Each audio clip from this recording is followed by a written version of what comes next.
Hey everyone, Sumo Spiffy here. It's tier list recap time again, but this one turned out a little hotter than usual. So, without further ado, let's talk about the November Basho.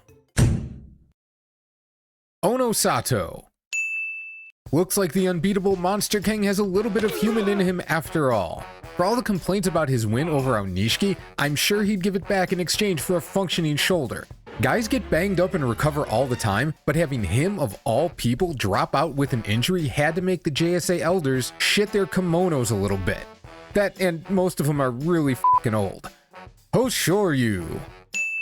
When Hoshoryu made Yokozuna, some people got mad at me for still calling him nephew, but I think they would prefer that to me talking about how Aonishiki keeps beating him like a redheaded stepchild. He's a worthy Yokozuna who nevertheless needs to get ahead of the rock paper scissors curve if he wants to win a Yusho ever again. Aonishiki. Alright international fanbase, your hero ran his hero's journey. Now what? He should always contend for titles as long as he can keep riding Hoshoryu to wins like a broken stallion, and he seems closer to solving Onosato than the rest of the division is to solving him. But Waka Prime and Mario's best friend showed how thin the margins are at this level, so don't get in a twist if he isn't Yokozuna by May. Now watch him do it just because I said that. Cotto Zakura. I don't know if sumo stables have mottos, but Clan Cotto may need to make theirs no knees, no problem. But no one should pretend Koto's doing okay just because he staved off another road trip to Kadoban City. He started 2-5 with losses to every functional opponent in his path, swung 4 straight wins against the absolute worst wrestlers he could hope to see, hung on by his toes for win number 7, and finished the miracle against a one-armed Yokozuna. No Ozeki is a bad wrestler, but at this point his greatest skill seems to be having just enough bad opponents every basho to keep his rank. Waka Takakage. The main health problem fans associate with Waka is his reconstructed knee, but that looks fine. The problem now is he fights like a veteran boxer who hasn't realized he can't take as many punches as he's used to. Some of it can probably be explained by lingering effects from September's neck injury, but that can't be all of it when Tamawashi's made him look like a high schooler for 6 months running. Here's the nicest way I can roast Waka. He's been very good for too long. Between him, his brother, Kiroshima, Daisho, and what used to be Abi, it's their fault it's been so hard for anyone to make Ozeki. They take up most of the sport's upper atmosphere, but none of them figured out how to combine their skill ceilings with their physical primes and reach escape velocity. And unless Fuji Ryoga climbs the ranks by literally eating some of his opponents, the next one may be a ways off too. Kiroshima. This basho was another example of what Kiri can do when the duct tape stays on. Now he'll be a Sekiwake again, and we'll all wonder if he can hold it together enough for another Ozeki run. Which he can't, because there's no way we're getting 3 more bashos in a row of this, but we still hope because he's still the closest thing we have to an Ozeki hopeful who was fighting at this level all the way back in 2024. Wakamoto Haru. This was such a Wakamoto Haru basho. He had a stupid loss to Oho, made up for it by beating Yokozuna nephew, recovered against the weaker part of his schedule, was gifted his Kachikoshi against Madori Fuji, then failed to put a nice 9-win stamp on it by appearing to somehow underestimate an Ichi Yamamoto, who was gonna get an extra 13 grand with a win. Nothing to see here, 5 out of 10. Toby Zaru. The flying monkey's closer to resembling a drunken one now. He got a little unlucky with his last 2 matches against the Salmon Cannon and the forgotten Izegahama Bro, but the fact he had to soccer kick Abi and receive the gift of a Raggedy Ann match just to reach 6 and 7 is more emblematic of his tournament overall. At this point, he can't stop fighting and take the time he probably needs to recover, so now he either has to develop a Wolverine-style healing factor or wait until Father Time notches another dub. Coto Shoho. I'm convinced Coto Shoho only fought 12 days in this tournament. He wrapped up his right thigh on day 12, but he still put in an excellent effort against Onokatsu, so I can't blame those 3 days on a bad leg. Instead, I assume he was replaced by the corpse of himself from a necromancy-friendly alternate dimension. It's the only explanation I have for how someone who did perfectly fine for 80% of a basho could look like a zombie going through the motions for the rest of it. Fujinoa. We all expected Little Big Man to do well. I know I didn't expect him to start 5-0, and once he did, I definitely didn't expect him to give it all back.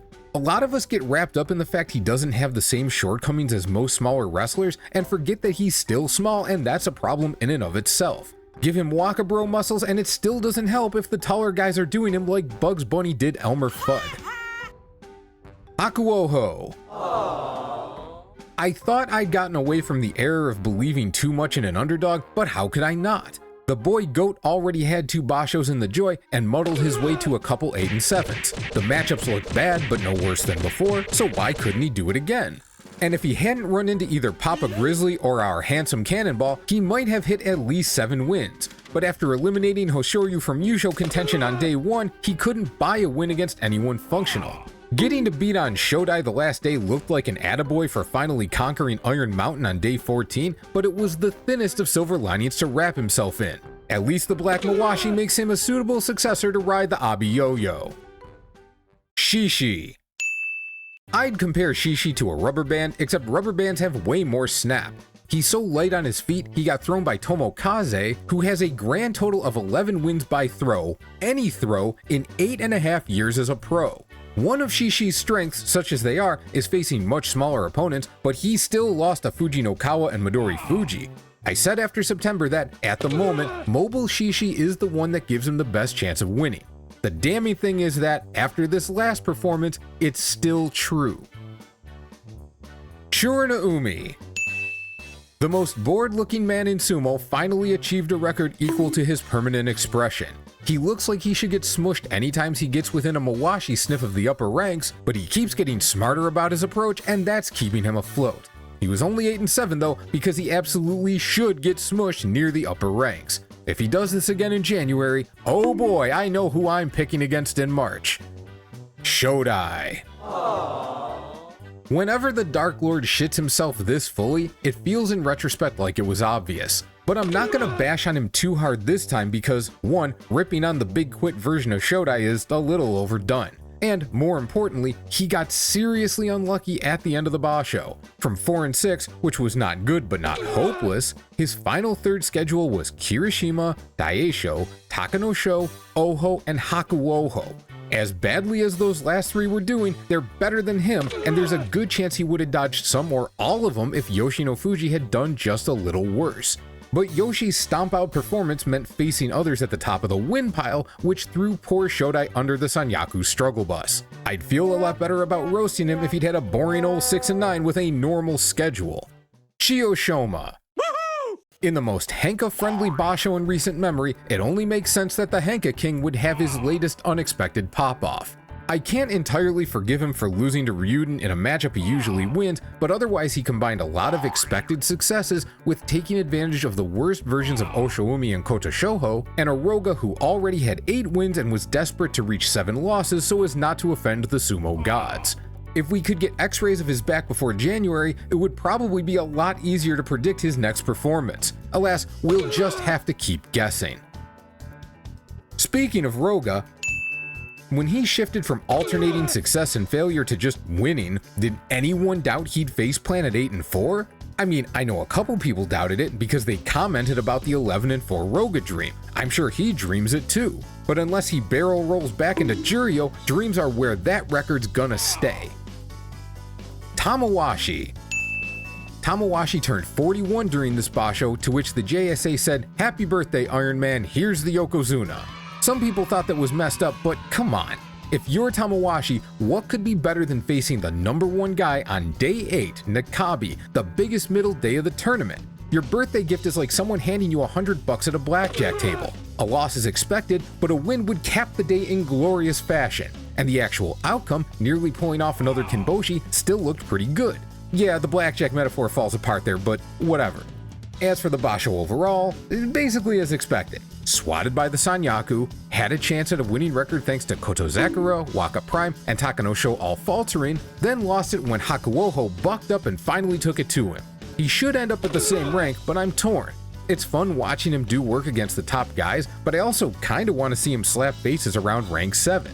Whatever, I'll just enjoy it if we're still talking about him at this time in 2026. Madori Fuji.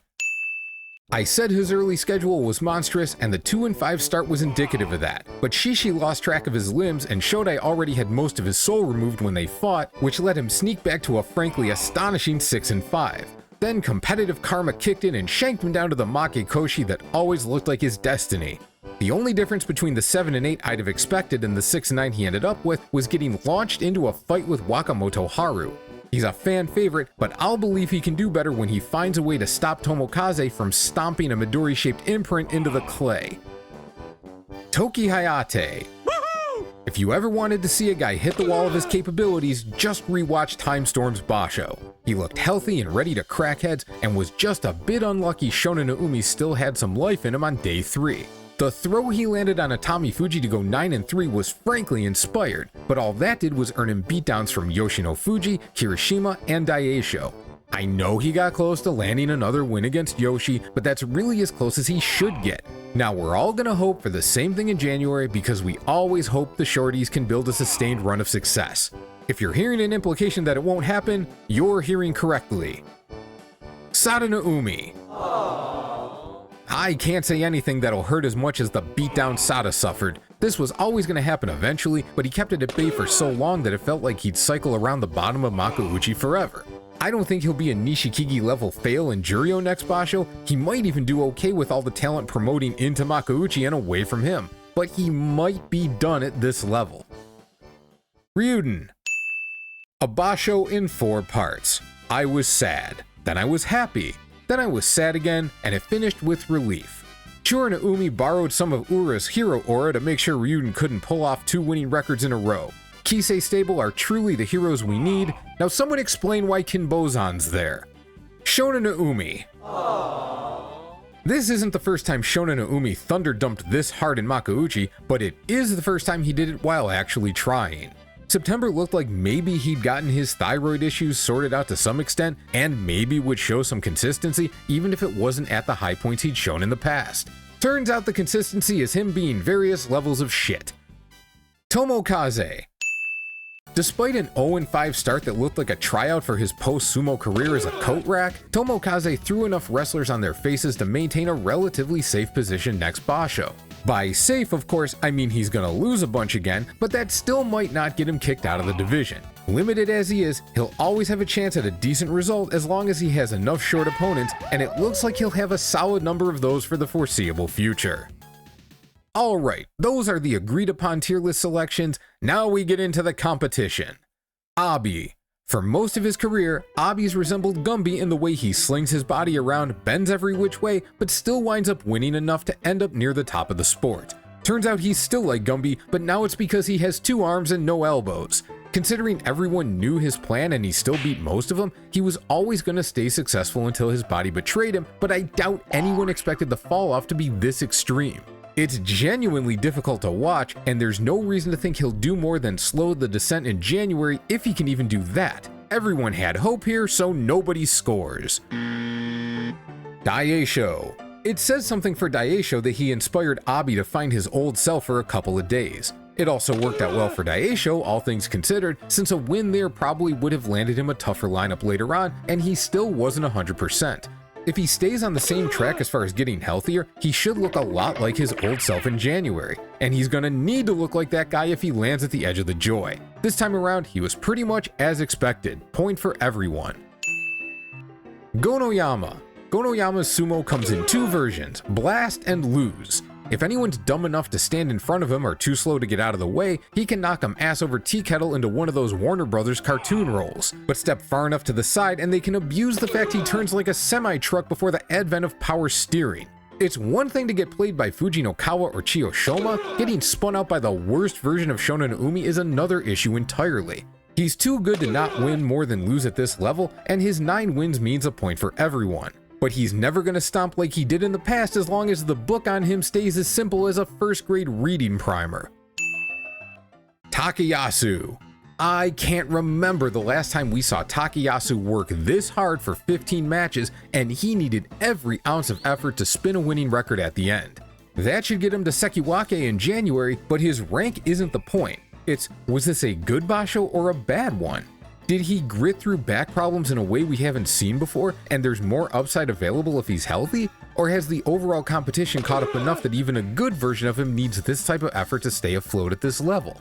I don't know. What I do know is that I'm all for seeing Punchy Papa Bear from now on. It's like watching a Sanyaku version of Tochi Musashi. Keep it coming. Point for everyone. Onokatsu.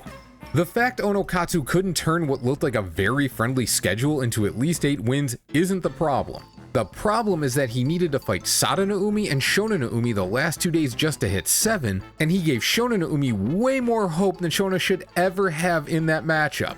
He still looks solid and confident against some opponents, but that number is dwindling, and against the rest he looks more like Wile E. Coyote versus the Roadrunner. This is not the hyper-consistent Onokatsu that made it to Maegashira 6. He's one of the last guys I expected to have a mental collapse, but it's hard to see this any other way. The last win squeaks out a point for the community though. Yoshino Fuji. I was surprised the community had so little hope for the Nintendo mascot as to stick him at C-. That being said, even with no bad matchups, I sure as hell didn't expect a 6-1 start. The most noteworthy win, of course, was blowing out Aonishiki for the 3rd straight time, despite the fact Aonishiki is finding ways to compete with or beat everyone who's used the same strategy against him. If he sticks in the joy, maybe he can take Onosato, Hoshoryu, and Aonishiki's game of rock, paper, scissors and add a bazooka. That's a future question though. For now, I'll take my point. Oh god, it's so good. Nishiki Fuji. Similar to stablemate Yoshi, I was high on Nishiki Fuji's prospects, but still did not anticipate anything like a 6-2 start. When a guy looks strong but has his injury history, you just hope they're holding him together with Gorilla Glue rather than Elmer's. And there's only so much upside when even the best version of him cratered as soon as he went past Maegashira 5. He can probably do this again in January, but not more than this. Still, point for me. Oh god, it's so good. Atami Fuji. At 6 East, the general question for Atami Fuji was whether we'd get the busted hip Joy Collapse Atami or the mid-rank Hips OK version. We ended up with both. A 5-1 start into a 3-6 fate is pretty much what we should expect from someone with an arthritis type issue.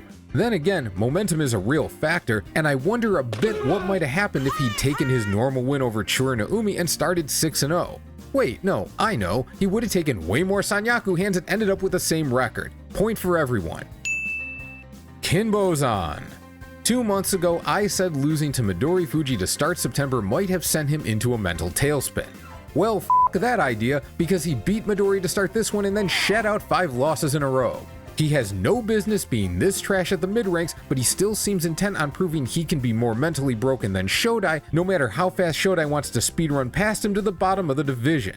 He looked hopeless against anyone not completely busted up or 100 pounds lighter than him. Point for everyone only because he was Onokatsu's mirror and also pulled Sada no Umi and Shona no Umi the last 2 days. And if there's a 3-way version of couples therapy, maybe he should grab Shodai and Onokatsu and book up a year's worth of appointments. Oho. Another 4-8 start spun to a 7-8 finish. As one commenter said, congrats to Oho on earning a Komusubi spot. I can't beat that. Point for everyone. Asakoryu. The only other time Asakoryu started 5-1, he finished 10-5, so it might have looked odd that I was so down on his prospects at that point. But Nishiki Fuji and Toki Hayate are rough matchups for him, and win number 6 was thanks to a lucky spin in Juryo Roulette. Everything else looked downhill from there. He was unbelievably fortunate that Kota Shoho's bloated corpse showed up to fight him on day 13. That win, combined with the utter shit show which was the Juryo promotion situation, then gave him a chance to fight Kota Weiho at the end for his Makuuchi spot. Losing to Kota Shoho and guaranteeing his demotion would have led to an almost certainly more difficult fight and probably another 6-9. But that didn't happen, so point for everyone. By the way, he's got another seriously lucky break coming in January, with Asanoyama and Asakoryu being stablemates he can't fight, but the soft matchups are dwindling too. Oshaoui. Seeing the community have a positive expectation of Oshaoui warmed my heart a bit, even if it looked utterly mad. And that was before he showed up carrying more tape than a UPS store. It got so bad he pulled back-to-back Hankas just to keep his injured arm away from his opponent. So, even though a 1-8 start will earn you one of the softest possible schedules from then on, those 6 straight wins to finish were baffling. It's like someone attached a Dark God's prosthetic arm that made him invincible. I figured Hirota Umi at least would end his dream of hanging around. Once he got that win though, Fujiseiyun was doomed. Next basha will depend heavily on whether he gets to keep the prosthetic. For now, a stunning point for everyone. Ichi Yamamoto. Who the hell expected this? He started with a loss to Abi, who was one of his 4 wins in September. He then proceeded to beat 4 opponents he lost to in September, and even though he had 4 losses after 7 days, he somehow ran the table the rest of the way. Watching him succeed like this is equal parts fun and baffling. Anyone who predicted this performance should get 4 points. Alas, nothing for anyone here. Meisei. I don't know what madness convinced Meisei to jump in after he was already guaranteed a trip to Juryo. It doesn't take Sherlock Holmes to look at Chio Shoma's recent post-back surgery performance and conclude this was a bad idea. His one win could end up saving him quite a few ranks given the gaps in Juryo, but if he's any worse in January than he would have been had he stayed out of the hole in November, it was not worth it. As for scoring, even if someone had F-tiered Meisei, we wouldn't count it since he was gone for most of the tournament. Hirota Umi. Look, I appreciate each and every one of you watching this, and especially those who partake in goofy shit like predicting the results of 42 sumo wrestlers on a hacked up Google form. But when it came to Hirota Umi, a lot of you huffed so much copium, I'm amazed your bodies still know how to process oxygen. Look at this, we had 156 responses and nearly half thought Hirota Umi would probably get at least 8 wins again. 13.7%, 21 people said he was a shoo-in for a winning record. I know he's popular, and yes, some recent performances have shown we shouldn't assume he'll collapse into dust, but he had 11 losses, and the only one that was even arguably a surprise was to Oshoma.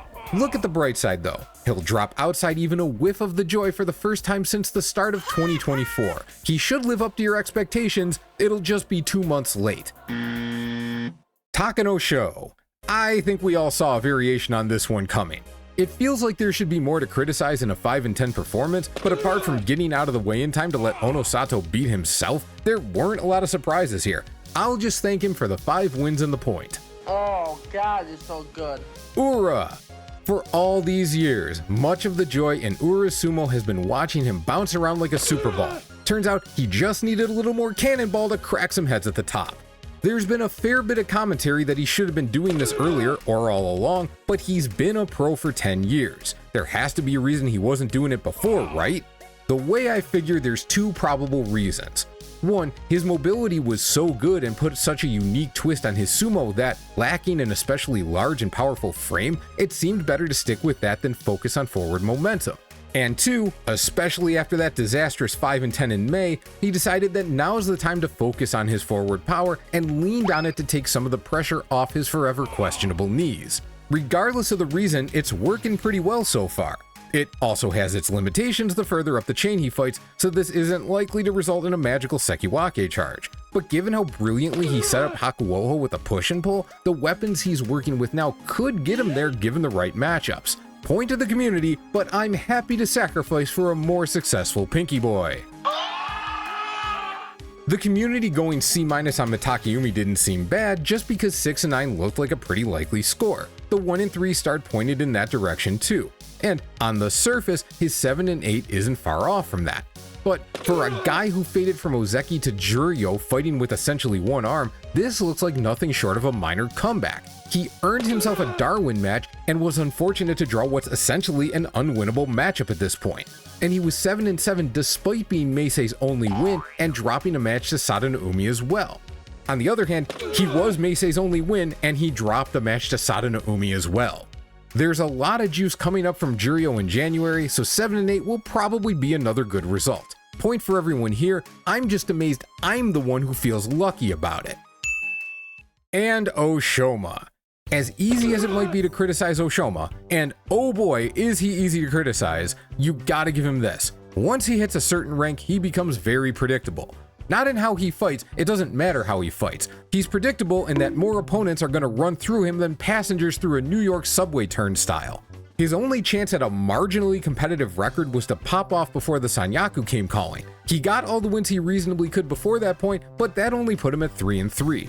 And once he couldn't figure out how to beat even this version of Waka Takakage, it was over.